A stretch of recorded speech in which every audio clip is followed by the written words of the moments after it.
So, meron na naman nga akong nakitang panibagong online loan application. Matagal ko na din tong nakikita pero ngayon ko palang gagawa ng review. At alam ko nakikita nyo na din to kahit saan kayo mag-browse online.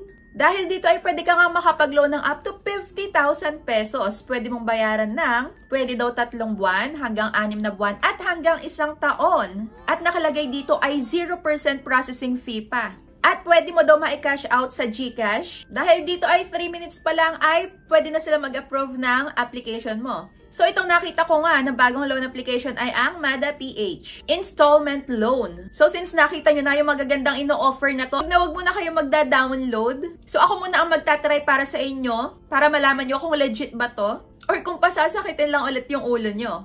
So kung ikaw ay bago pa lang na mangungutang online ay tamang-tama yung ginagawa mo na nanonood ka muna ng mga ganitong online loan application na review para hindi ka mapahamak in case na hindi naman legit itong pag-a-applyan mo. So panoorin nyo tong video na to hanggang dulo para makita nyo kung legit ba lahat ng mga ino-offer nila. At kung ano yung mga personal information na pwede nyo i-share. At ang pinakamahalaga ay kung nanghaharas ba to at kung ipopost ka ba online, specifically sa may Facebook pagka hindi ka nakapagbayad. So lahat na yan ay sasabihin ko sa inyo, kaya simulan na natin. Pero bago ang lahat ay kung ngayong araw ka nga pala nangangailangan ng mauutangan online ay may nilagay akong mga links dyan sa description box sa baba at sa may comment section para sa mga 0% interest sa may unang loan nyo. So pili lang kayo dyan. At huwag kalimutang laging basahin ang loan details bago mag-agree sa mga loan nyo. At syempre, ang hindi mawawala ay ang GCash giveaway worth of 1,000 pesos kada buwan yan. Kaya kung gusto mong sumali ay, kailangan lang lagi kang updated dito sa mga ina-upload ko. At huwag mong kalimutang i-PM ako sa may Facebook page ko para maisali na agad kita. So, simulan na natin. So, ito nga pala ay pang iOS. At ito yung makikita natin sa may App Store. Tingnan natin. Ang taas ng ratings na to, meron siyang 4.7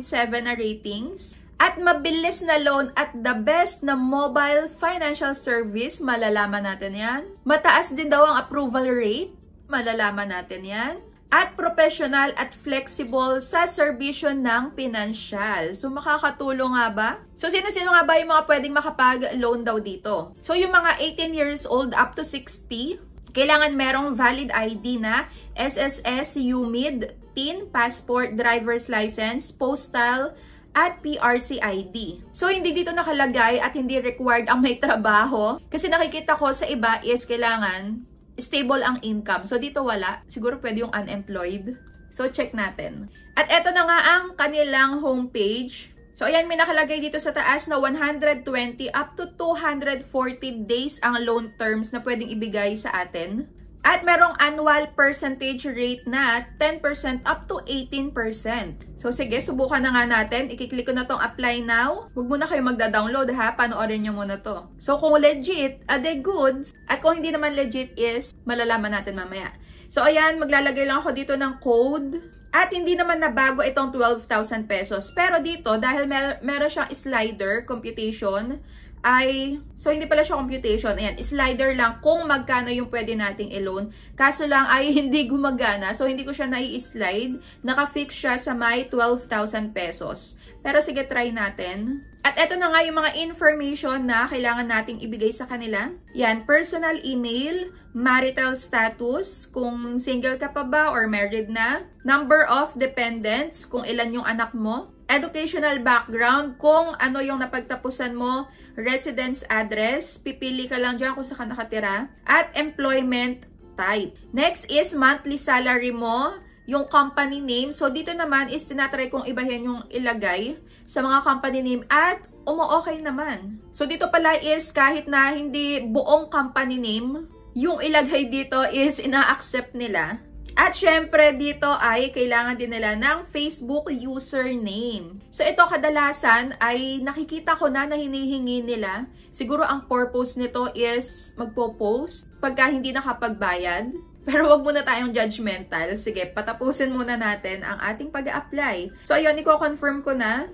At ito nga pala yung mga pamimilian sa may employment type. Ngayon, kung saan ka dyan nabibilang sa pinagtatrabahuhan mo. Merong hotel, restaurant, education, building, construction, lending company, collection company, sales agent, driver, BPO, security, PNP, law or legal services job, OFW, yan, healthcare, accounting, admin, business owner, engineering, housewife, government employee, farming, at others. Oh, meron pa, domestic helper. So, ayun, next na tayo. Ayan, emergency contacts na. So, ilan kaya ang hinahanap dito? So, 1, 2, 3, 4. Okay, so dito is naka-specified na kung sino-sino yung ilalagay. So dito, sa may contact 1 and 2, nakalagay is relative. Pinipindot ko kasi walang pamimilian. Kung husband, kung parents, so wala. Okay, so i-click ko na agad tong select contact. So automatic pag sinelect ko na yung contact is malalagay na doon yung phone number nila. So I suggest nga pala, dahil marami akong nababasa na, kahit hindi inilagay sa may contact references, ay tinetext nung mga agents. So I suggest na pagka maglo-loan kayo sa kahit anong online loan application ay 4 o 5 lang na contact references ang ise-save nyo para safe. Na hindi maite-text yung iba nyo pang nakasave dyan sa my phone book nyo. So, okay. At dito nga sa may contact number 3 ay friend or co-worker. At yung pang-4 ay friend ulit at saka co-worker. So, ayan yung pamimilian. So, okay na ako dito. Iko-confirm ko na at malapit na tayong matapos. So, ID information na. So, nabanggit ko na din kanina kung ano-ano yung mga ID na pamimilian. So, UMID, GSIS, SSS, PRC. Parang dumami yata dito. Passport, PhilHealth, driver's license, pag-ibig, voter's ID, national ID. So, dito mas madami.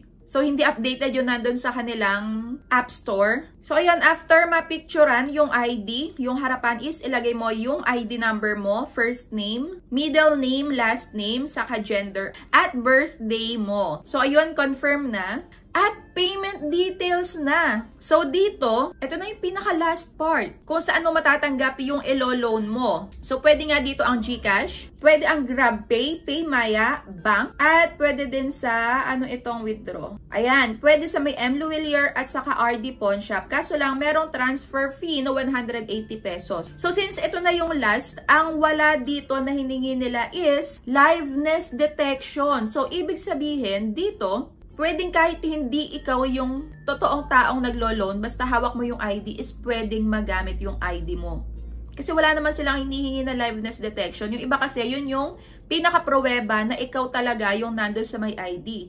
Kaso dito is wala. So, ayun yung isa kong na pag-isip-isip dito. At isa pa, so dito hindi kailangan ng number nung company nyo. So ito yung wala dito, na iniisip ko kanina pa parang may kulang sila na hindi na itanong sa akin. So hindi hihingin dito yung number nung company kung saan ka nagtatrabaho, saka yung address nung company na yon. So far, yun pa lang yung mga nakikita kong hindi hinanapan. Hindi hinanap pala, I mean. So ayan nga, nilagay ko na dito is, okay na ako dito sa may payment details. At eto na, credit limit in evaluating. So, maghihintay ako dito ng 1 minuto. Ayan. We are evaluating your credit limit. Maximum limit can reach 28,000 pesos after timely repayment.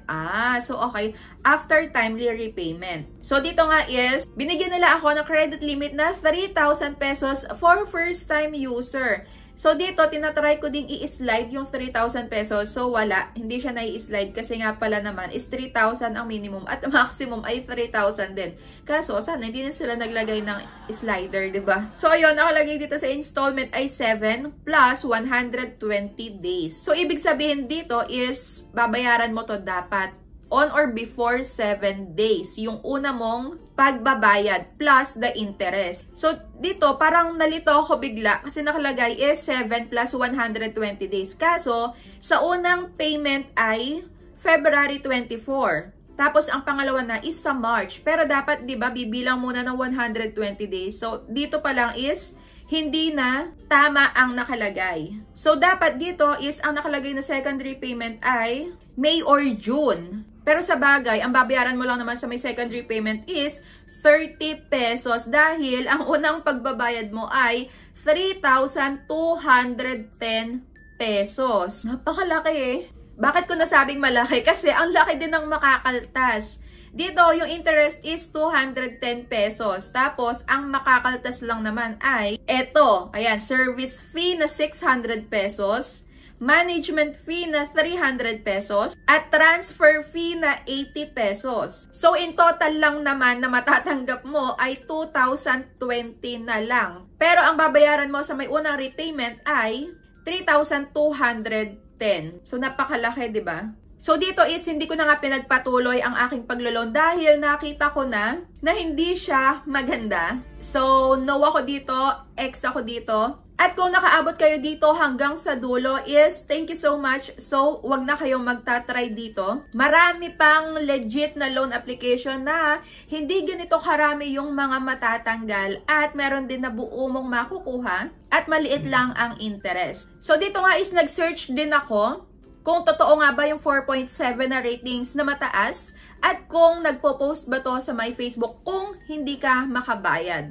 or kung hindi ka pa nakakabayad at lagpas ka na sa due date. So, eto na nga ang nakita ko sa may 4.7. Para ma-check nyo na okay, na legit nga ba is i-click nyo yung parang arrow dito sa baba. Tapos, i-click nyo yung most critical or yung most recent. So, lalabas doon lahat ng mga talagang totoong nakagamit na at naka-experience ng paglo-loan nga dito sa may application na to. So, ayan nga nakalagay dito, scammers, 2020 lang mare-receive. Tapos, after 7 days pa babayaran, 3,200. So, ayun, napakalaki nga daw ng matatanggal at on or before 7 days ay kailangan mo ng bayaran.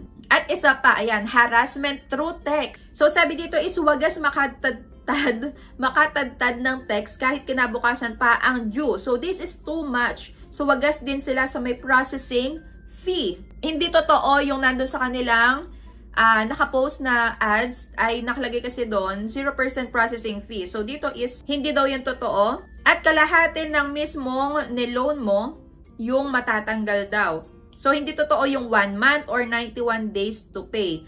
So, eto nga, 6 days to pay nga lang dapat is nabayaran mo na, plus grabe yung interest. So, imbes na makatulong nga dito is talagang gigipitin kayo at lalo kayong ibabaon sa may utang. So, ayun. Nakalimutan ko kung nagpo-post nga ba sila. Ayan. So, dito is hindi naman daw sila nagpo-post. Ayon lang sa mga na-research ko.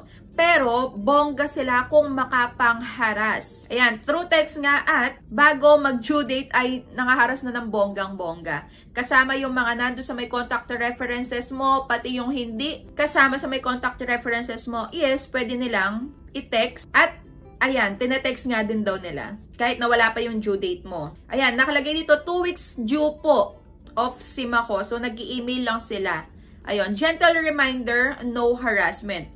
So, dito, doon sa may email is puro reminder lang daw ang nare-receive nung isang nag-loan na to. So, mukhang depende din sa may agent, yung paniningil nila. Parang depende din sa agent. Kung mabait yung agent, then mabait yung way nila ng paniningil. At kung busit naman yung agent is busit din yung way niya ng paniningil. Kasi parang iba tong experience nung dalawa na to. So, ayun lang for today's video. Wag na wag kayong magsasawang manood sa mga online loan application na review ko. At super saya ko dahil pinapanood nyo ako. So, thank you so much sa inyong lahat. At kung meron pa kayong ibang loan application na gusto nyong reviewin ko para sa inyo ay comment nyo lang yan sa may comment section at susubukan ko yan para sa inyo. So, that's it for today's video. Thank you for watching and see you on my next vlog.